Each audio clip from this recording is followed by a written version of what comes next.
Hello and welcome to the Away Day Experience Show. My name's Sam Davis. My name's Tom Jordan. And it's another away day, Tom. And look, stereotypically, there's a certain away day that doesn't go down too well with the footballing public. And I know that when you click your fingers, we're going to find out which team it is, right? Oh, Stoke City. And it was a cold one, coldish. It was wet, it was windy, and it was a Tuesday night. So when you saw that fixture come up, mate, I'm sure you weren't best pleased, eh? I mean, to be fair, there's something about it that once I knew it was a midweek game at Stoke, we all know the saying and the meme or whatever. I kind of wanted it to be a bit wet and horrible because you think, oh, let's just do it all now. Yeah. Let's just say we've done it. And the form we've been on and stuff like that, I kind of thought it'd be nice to say, look, we've completed that as well, which obviously we fortunately did. But it's certainly not one I look forward to. It's not exactly down the road either. So there's no real plus points. I've done it a few times now, actually, but it's still a decent away day. Still is what you make of it. But yeah, certainly not a glamorous one. No, certainly not. Now, before we get started, we found out through our stats that 56% of people that watch these videos are not subscribed. What? Why not do it? And did you know that you can subscribe anonymously? We don't necessarily know who you are. So if your subscriptions are private, it just counts as an extra figure for us. But what it does do is validate the stuff that we're doing. So do subscribe and do show us some support. And what we'll do is keep feeding EFL and Bournemouth related content into your inbox. Hopefully it'll be Premier League next year. But we will see about that. But do subscribe and smash the like button as well at some point throughout the video if you agree with what we're saying, because every like helps our video get in front of more eyes. So what do we talk about on the show? As you can see at the bottom, it's the pre-match experience. We also cover the stadium itself. Relatively new ground is the Bet365, used to be the Britannia, didn't it? Also the concourse and facilities as well. We talk about the food and drink. We also get a grasp on the view from our seat and also the home fan decibel level. Someone surely has given us some noise this season. We're trying to leave our bias at the door, and we're going to also try to forget the result as well, because look, Bournemouth have been so good this season. It's maybe easy to put wins higher than what losses would be, but we don't lose, as Tom said. We don't, do we? We don't, mate. No, we don't at the moment. So yeah, it's making every away day probably better anyway, so it's probably quite nice for teams here, because it is difficult to leave that bias at the door, but we do try our best. We do. Okay, so here's the tier list so far then on screen. This is where the clubs have been positioned. Do you agree? Do you feel hard done by? If you do, leave a comment to tell us where we've gone right or maybe wrong. But we'll deal with the overall rating for Stoke City later on. But out of 10, we're going to mark those 6 points that we saw earlier. So firstly, mate, pre-match experience. Firstly, I'm going to talk about the parking situation because I think it was Steve that drove. And you know what? We found parking relatively close to the stadium in the Holiday Inn, didn't we? Also, Harvester were doing it for a £5 as well. And it seemed to be that there was sort of plenty of places if you booked soon enough. Yeah, I think that's probably one of the few advantages of it being a midweek game, is that it doesn't seem quite as bad, does it, to find parking and things like that. But, you know, like we say, we have to take off kind of how it was for us, and it was very, very straightforward, wasn't it, the parking situation? Like you say, there seemed to be a few options, so definitely can't argue with the parking and things like that. Some places are difficult. It was pretty easy. But when you're looking for an old school pub or a selection of pubs, because of the location of the stadium, mate, I mean, you haven't got many options. So where do we end up? Yeah, we ended up in the Harvester, didn't we? I think I've been at I can't remember what it's called. It's like a sports complex, which is another one that you can you remember the name of it? Power League or something? Yeah, that's it, something like that. I've been there before. That was another option, but we went to the Harvester, didn't we? Which is fine. You know what you're going to get from a Harvester. We spoke about this before, haven't we? I quite like the kind of different pubs and, you know, kind of different experiences, things like that. So it's not ideal, but like you say, you can park there, so that helps, and it's very close to the ground and things like that. So there are its advantages as well. Frustrating thing was that you had to book, but some people didn't know you had to book. So it meant we couldn't get all the fans at the Harvester, for example. I know a few friends I was saying, we're in here, and they said, we can't get in because we haven't booked a table. I don't know if that's COVID related potentially. It could well be. So, you know, don't get too much stick for that. But yeah, pros and cons really. I'm not a massive fan of of a Harvester and kind of a bit more of a sit down rather than get a good kind of away day feel to it. But it is very, very close to the ground, so it means you could probably squeeze in a few extra pints if you need to. I had an unlimited salad cart for dinner, mate. That's what I did. I paid the $5.95 and just kept on going up. And you know what? That did me proud. But yeah, from there, it's a short and it's a flat walk to the stadium. You're talking sort of 5 or 10 minutes to get to exactly where you need to be. And also outside the ground as well. You've got a couple of stalls we were well catered for. But what's your score out of 10 for the pre-match experience, mate? Yeah, it's difficult. Like I said, I don't want to be too harsh, but so I think I'm going to kind of even it out. And like I said, then it's, not ideal. Not for me personally, what I like in an away pub. Like you say, it's not really a sing-song. But the fact of how convenient it is, that it's so close, you can park there. I'm going to go straight down the middle and give it a 5. 5, yeah. You know what? I actually think that is absolutely fair enough. And look, if you want to venture further into Stoke-on-Trent, there are some pubs you can go to. But like I say, it is a bit of a journey to get to the stadium. So for convenience, then yeah, why not? And I think the weather dictated that being closer was probably best for that one. Now, the stadium itself, it's one of these stadiums that's fairly new. It's got some sides filled in, other sides not. And being where we're sat, often we feel that brutal wind. It's like a Baltic wind that comes through. But to be fair, weather-wise, it was actually all right. But, you know, the stadium itself is actually, you know, quite a nice ground, isn't it? Yeah, I quite like the stadium, to be fair. Yeah, like I say, I've been there a few times and it is a nice stadium. And all round, like you said, it's one of them newer builds, isn't it? Newer stadiums. Like you said earlier, it's used to be the Britannia and now it's Bet365. But I quite like the stadium. And it's, like you say, you do get that Stoke wind, which seems to be a little bit unique, doesn't it? That can blow in you. But it wasn't too bad I'm sure it's going to be a lot worse coming up now, close to the winter. But yeah, all round, I quite like the stadium, to be fair. What was the ground before it was the Britannia? Can you remember? Oh no, I really can't.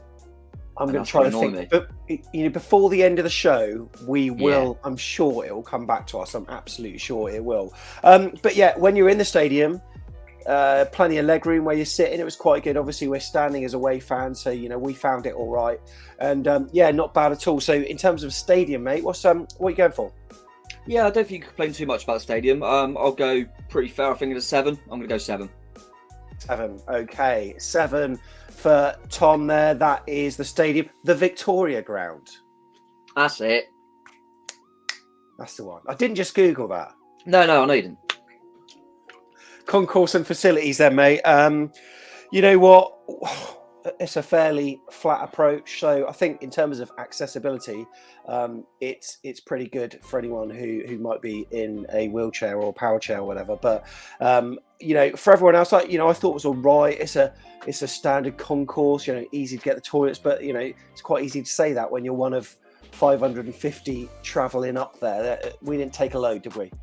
No, and I think this is another thing that people have got to appreciate and take into consideration, that it was a midweek game. We didn't take loads up, so I'm sure for other fans they might take more, and weekend and things like that could be different. What I like about it is when they open it up, didn't they, out the back? Yeah, that was good. Which I like, have a vape and stand outside and you can mingle a little bit more, there's more room and things like that. So I always appreciate when they kind of let you out a little bit. I don't know if that depends on how many are there, and they thought there's not many here, so they can open it up. But that was fine, didn't find any problems kind of getting a half-time refreshment and things like that. So nothing spectacular, but no problems either. So I was happy with the facilities and the concourse in general, I think, mate. Yeah, all good. And the staff, whenever I liaise with them, I often have to chat to them a little bit beforehand, just to basically, because they obviously look through my bag. I've got my ring light, cameras, whatever. But also, I just quickly ask them, whereabouts is it okay to stand after the game if I'm going to get some post-match fan reaction? And they're all really friendly and really receptive. So, I mean, Stokies generally are. Sometimes their fans, not so much, especially when we've got players down injured. However, that's a story for another day. But in terms of the concourse and facilities, mate, what do you think? Yeah, I'm going to go same as the stadium. I think I'm going to go for a 7. Nothing spectacular, but good enough. I'm happy with it. 7. Love it. Food and drink then. Well, we'll come on to that. But before that, we had a few tweets actually about Stoke. And Ashley Patrick sent in his review on Twitter saying, slightly off-piste feedback. The chips and the curry sauce outside the ground were a delight. Fair play. Didn't think Stoke away on a Tuesday night could be so warm, but he did say that buying drinks through the metal shutters in the concourse felt like we were doing a transaction in prison. In brackets, I imagine. And it did seem like that, but in terms of the actual beer, in terms of the food, standard fodder, really, eh? Yeah, I think Ash's been a bit harsh on prison there, putting it in the same category as Stoke away. No, joking aside, yeah, I thought it was okay. Like I say, I didn't have them. I trust Ash's judgment as well on the food side of things. But yeah, I'm trying to think. I felt like it was pretty easy going, and I didn't see anyone with problems. I think that's always the main thing, isn't it? There was no one saying anything, too poorly about the kind of food and things like that. So yeah, once again, mate, I thought it was pretty standard, but you can't complain with that. I thought it was all right. Drinks of that were standard price, quite easy to get to. I went down just before, as usual, just before half time, and yeah, it was all pretty easy. So yeah, maybe it was a bit prison-like, but I'm expecting that at Stoke away, so I'm fine with it. Of course you are. It wouldn't be Stoke away if it wasn't for that. And Neil Dawson had some food at half-time, and he sort of said standard fodder. We also have got some feedback from Richard Jackson as well, saying, obviously we spoke about the very few options that you have within reach of the stadium outside, but he said it would be very cramped in the concourse, if not for a large following. You could buy a Bovril there, so he was very pleased on behalf of Steve Hensman, who on the vlog, make sure you check that out in the card at the top of the screen, was wanting one at half time. And he also went on to talk about the decibel level, saying they were quiet, but we will talk about that later. Robbie said Harvester does what it says on the tin, but limited options around the ground. He talks about the atmosphere as well, which will go on to more stewards and police than our 5 games combined. Yeah, absolutely. Concourse wise, decent enough. Toilets are very usable, says Glenn. The view bang on, could see the whole pitch and close to the tunnel. The stadium decent enough, typical modern fare, but the pre-match ruined as parking was a nightmare to sort. And yeah, I can imagine that. So yeah, good to take in some different opinions there, but food and drink wise, mate, I mean, can't complain really, can you? Yeah, no, pretty standard again. From my point of view, I thought it was all right. And yeah, I think like I mentioned earlier, there will be more followings there, but we're going off what we had, and it was maybe it helped by the fact that we didn't have too many, but I didn't have any problems. Be a bit boring, but I'm going to go down the 7 route again, I think. 7 for the food and drink. Yeah, absolutely. Then the view, as it's a modern stadium, you got a good view, and we were pretty much at the top of our section, but we could go down to the very bottom, and we were sort of behind the goal, just to one side. It was the end that Dom Solanke scored, and that's always a nice feeling when he can run over to us. But you can't really complain about the view, can you? No, I always like the view, actually. I'm definitely one that, if given the choice, prefers to be more behind the goal. Yeah. And we've had a few where we've been at the side this season. I quite like being behind the goal. It's where I sit at home. And yeah, I do quite like it at Stoke, because I think you don't always get it where the players have to come off by you. So I like that after a game, especially obviously we won as well, but you can really get a good atmosphere with the players, and they can give you a lot of support, and kind of really close to you. So I like that they're coming off near us. And yeah, so once again, we try not to be biased, but we got a goal there as well, which is always good. But I like being behind a goal. Like I say, I think it's bang on for a view. So that's definitely a plus point of Stoke. Okay, Rob Trent says that second-hand information, but he did hear that the accessible platform was actually much better at Stoke this year than previously. So it's a thumbs up for that as well. What's your score?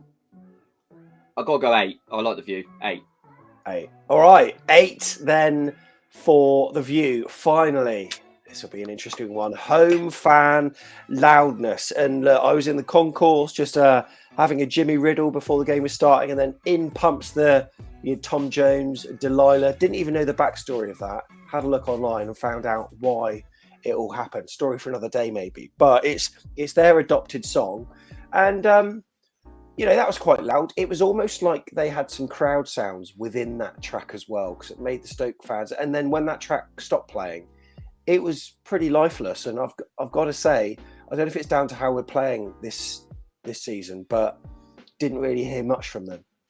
No, I'm trying to I've been trying to have a think about it because I feel like almost doing these reviews, the teams we're getting later on in the season are getting the benefit of the doubt, because at the start I was like, this is awful here. And then you think, oh, it's quite similar here. Oh, and it's similar here. We haven't really had a home. And I'm not saying that we're any better at home either. I'm just saying from an away fan's point of view, I haven't noticed any home fans be really, really loud or at least get, some regular chants going, to be honest. I do wonder if it's the way we're playing. I suppose we've got we keep saying about, obviously we haven't lost yet and we're controlling games quite well. And I wonder if that would take the sting out of things. And we're also keeping a lot of clean sheets away from home. So you're not even, we're not even hearing the fans off the back of a goal, the home fans and things like that. They tried a little bit at the end when they started. Obviously it was 1-0, so they put a bit of pressure on. But even then I thought they could have really tried to suck the ball in, you know what I mean, and really get going. And you kind of expect a little bit more at Stoke, I felt. They hit the post, didn't they? They hit the post. And there was also a few decisions that they seemed to question with the referee. Like I think Jefferson Lerman might have held someone back or someone else held someone back as he was trying to get up the pitch. And, obviously cheat. That didn't last very long. But you're right. I always like to think as though when it's a match under the floodlights at Dean Court, we raise it like as a fan base. I mean, compared to a Saturday, Tuesday nights are pretty loud, I would say. Yeah. But for that, it would have certainly helped their cause if the fans properly got behind them. But it didn't quite feel like that. But again, that could just be down to us. It could be a big factor, and also the fact we have got a relatively small ground, as we know. So maybe we can get that in a little bit more. It's a fairly big stadium, so it's maybe a little bit difficult for them. I just felt that, even though, as I say, we've controlled games lately, they did have a good spell of it near the end, kind of last 10 minutes, where, they were putting us under some pressure, and I thought they really could have got behind them a bit more there. So, I was glad they didn't, to be honest, but I thought they could have given a bit more. And it seemed like it was more frustration and groans rather than kind of really backing their team. But we have seen a lot of that this season. So they were no worse than kind of all the other away games, to be honest, but no better either. Go on then, out of 10, what are you going for? 4. Oh, 4, but I think that's fair. 4 is fair. They were better than Bristol City, but not as good as some other fans this season as well. So I'm happy with that. 4. Right then, the overall rating, and as you can see on your screen, here is the tier list so far. Then we have got the categories that, well, you know what they are by now. We've got yes lads. That's the very top. We've got decent. We got so-so. That's where Hull is at the moment. Haven't got any in nah, mate, and haven't got any in absolute dog. So, yes, lads, decent, so-so, nah, mate, absolute dog. Tommy J, this is a difficult one, I've got to say. It is a difficult one. It is. Because the distance away will obviously be a negative factor for us. Yeah.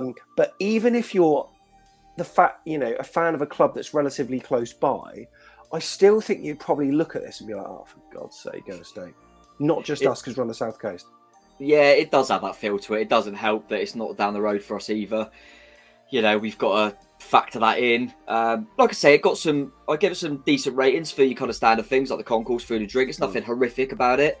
But when you combine it all together and you look at other away games and, you think of that experience beforehand, and it also doesn't help that it was midweek. But I think, well, even if it was at a weekend, and because the other pub's so far away, you'd still probably end up in that Harvester, and you just think, would I want it to be there for 3-4 hours? Not really.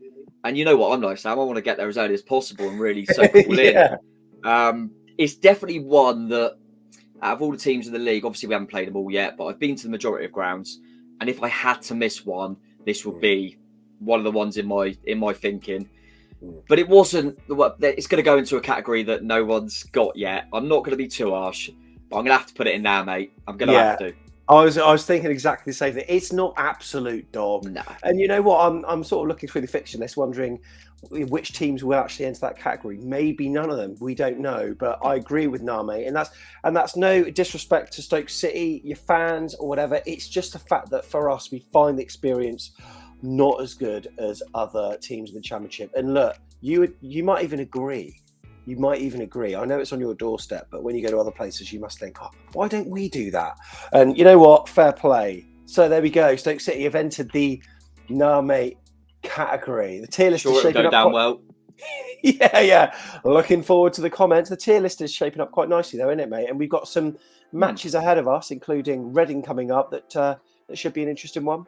Yeah, I think we've got some nice ones coming up, and we've had some good ones already. It's quite spaced out at the moment.